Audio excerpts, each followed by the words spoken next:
My guest is Coach Walter Shaw. Coach Shaw is the head coach of the men's basketball team at Brunswick Community College, and I'm one of your biggest fans. Coach, thanks for being with us today. Thanks for having me. It's a pleasure being here. You've got a great story, and these are the types of interviews that I most enjoy sometimes. You're a Columbus County native? Yes, Columbus County native from Riegelwood, North Carolina. You were a 3 or 4 sport athlete there? Yes, lettered in 4 sports at East Columbus High School. And people normally wouldn't associate me now with the 4 sports in which I played. All right, tell us what they were. They were tennis, track and field, basketball, and football. Right, it is very interesting, very interesting. Did you always want to be a coach?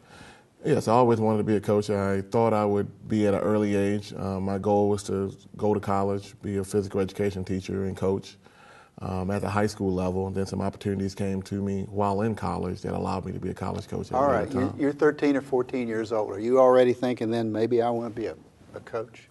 Yes, actually I did. I mean, you know, there are times in life when people think they know what they want to be. Sure. I knew what I wanted to be at an early time. Coaching is what I really wanted to do, and didn't really know the avenue of how I would get into it. Those who know me often see me with company that's older than me, and I always would associate myself with older people who happen to be coaches. Right. In my neighborhood, there was a retired coach, Coach Corbin, who was the legendary baseball coach at Hoggard High School in the 70s and the late, in the Williston High School in the late 60s. And actually, he was the tennis coach at Williston that had Althea Gibson back in the 60s. I remember Althea Gibson. And he just happened to live in my neighborhood. And while I was in high school, you know, he was retired, and I would often go to his house and talk basketball and other sports in life. Right. And I'd also follow other coaches, and it allowed me to just get knowledge and insight that a lot of people at my age wouldn't have at that time. Right. Well, the story of how you got from there to here is interesting, and I want to walk you through it because our viewers would be very interested in knowing it. You graduated, you finished high school, and then you went to UNCW? Yes. All right. Tell us a little bit about that, and then we'll follow up on that. Well, during my senior year in high school, I was having to make a decision on whether or not I was going to go play college football or go to UNCW. We happened to have a basketball camp, and one of the assistant coaches at UNCW came to our camp, and he saw that I had kind of advanced insight from the coaching perspective, and he offered me a chance to come there as a manager. Good. And what that allowed me to do is get insight into a college program and what all that entailed. Subsequently, during that time, Coach Gene Doan, who was the first coach at BCC, who was a former South Brunswick coach, which I knew of because I tried to spend my time studying different coaches in the area, though I was in high school, came to our high school and said that there was going to be basketball at Brunswick Community College starting next season, and that was in 1995.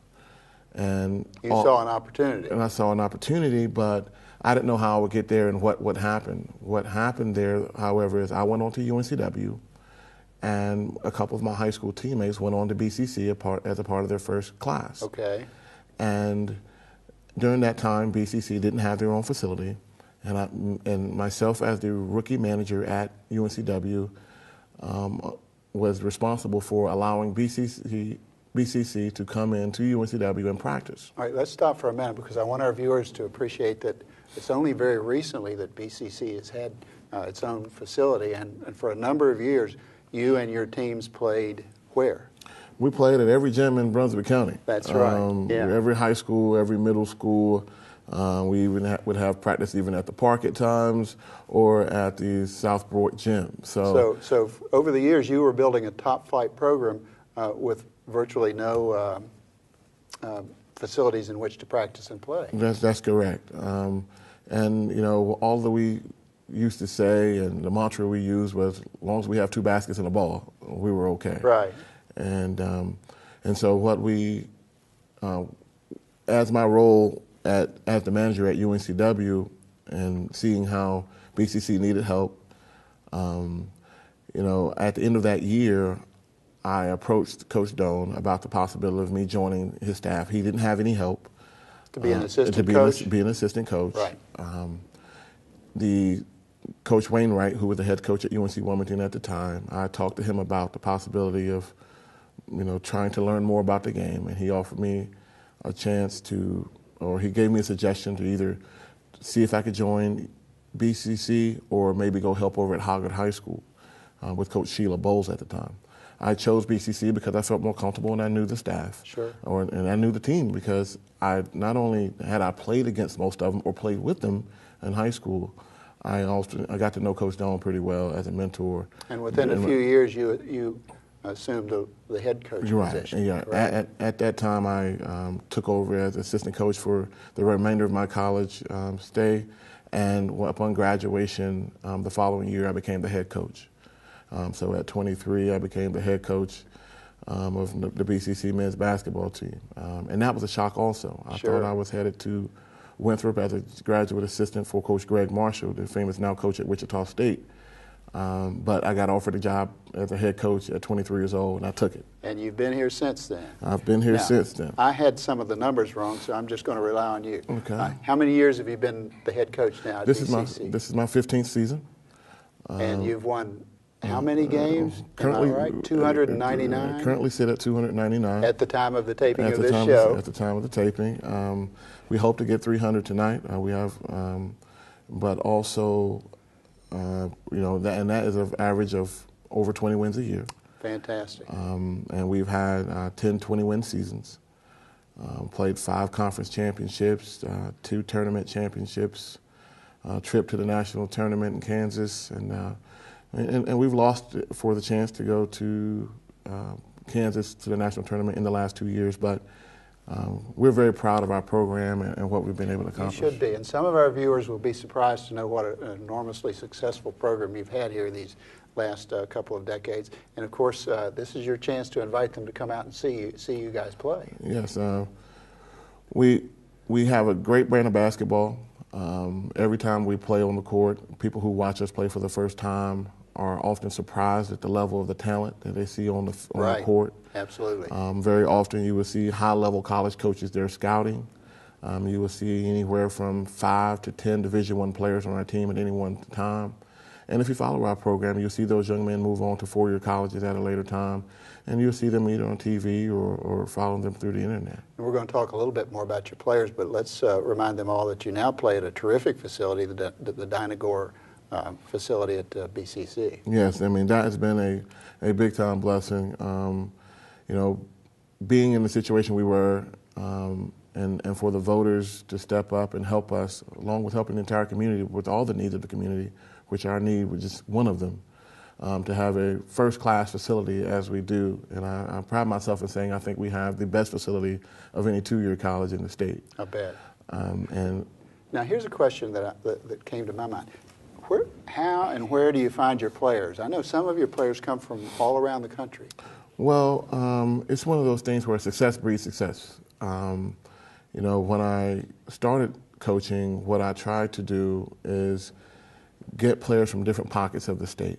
And try to ensure that player had success. So I can always have a reference point when I went back to that area of a player that came here and was successful. I see. And therefore, they would feel more comfortable in sending a player here. However, that has really never been the emphasis of what we were trying to do in reference to getting players and winning games. Where it really all started was one of the high school teammates that I referenced earlier who came to BCC, at the end of his 2-year stay, he wanted to move on to a 4-year college.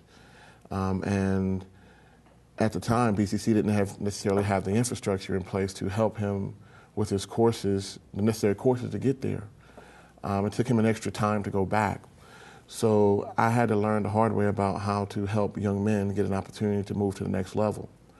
So from that point, my goal was to help as many young men as I possibly can get to the next level. And when you send players to the 4-year colleges didn't want to help you. So that goes back to, how do we get players from different areas? Oftentimes they're identified by colleges in their area, and they want to send them to us because we do a good job of helping them mature and learn what it needs, what they need to do to be college athletes, and help them move on back to the four-year college. That leads me into the next area, and that is the mentoring that you do and the teaching that you do, because you're not just a coach, you're very much a mentor and a teacher to these young men who are terrific athletes, but very young, let's remember, and in need of modeling. Yes. I've always prided myself in surrounding myself with a team of people that can help me get through anything in life. And one of the things that I'm most proud of is the coaching staff that I've been able to assemble in my 15 years with Brunswick Community College. A lot of those guys don't necessarily even get the credit. A lot of people don't even know that they're there. But I have 3 assistants. 2 of them have been with me for the entire 15-year duration. Wow. And Ken, most notably known as Tiger Aldridge, former UNCW player, who's a mental health professional, along with Michael White, which you have interviewed before here on the show, Sure. Who's a minister here in the area, motivational speaker. And we also have the recent addition of Carl Parker Jr., who is a former Brunswick County athlete at South Brunswick High School, who was an all-league player at William and Mary, the College of William and Mary, and professional ball player who happened to just move back to the area. And so when you surround young men with talent like that and people like that, you have a minister, you have a social worker, you have a coach with a ton of experience and a former pro basketball player.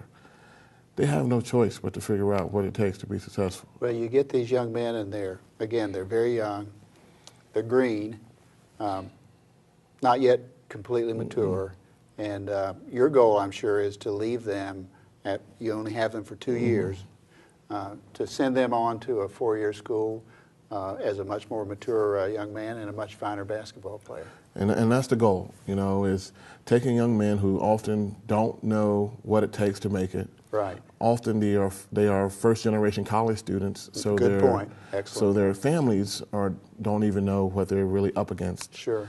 And putting them in a situation, kind of giving them a plan, showing them the way of what it takes for them to make it to their next destination. And as we do with all students at the college, we're trying to help them to their next destination, whether it's the workforce, whether it's the 4-year university.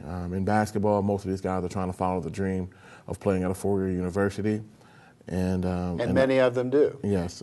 Fortunately, I have, as a coach, you're always looking at numbers. Sure. Analytics mean a lot.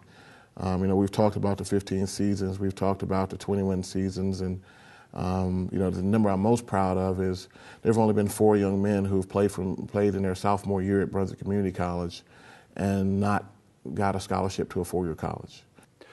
Coach, I want you to say that again so our viewers will hear it. Well, we've only had 4 young men who've completed their sophomore year at Brunswick Community College and played a part on our men's basketball team that haven't moved on to a 4-year college to play basketball. That's a powerful statement and a great tribute to you.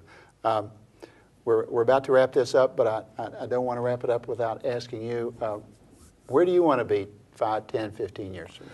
Well, fortunately, I've had great opportunities at Brunswick Community College, and each day seems like another door is open, going from working as a recruiter in student services to helping manage the new Fitness and Aquatic Center, which is not new anymore, to now transitioning into the classroom where I am now an instructor in the Health and Fitness Science program. I would love to see that program grow as the basketball team has grown and get more recognition, along with helping more people get to their destination in life. So you're truly a teacher, not just a coach, but a coach and teacher now. And we thank you for being with us. It's just a great story, Coach. Thank you very much Thanks for having so me, and look forward to seeing people come out and watch us play. Absolutely. Thank you.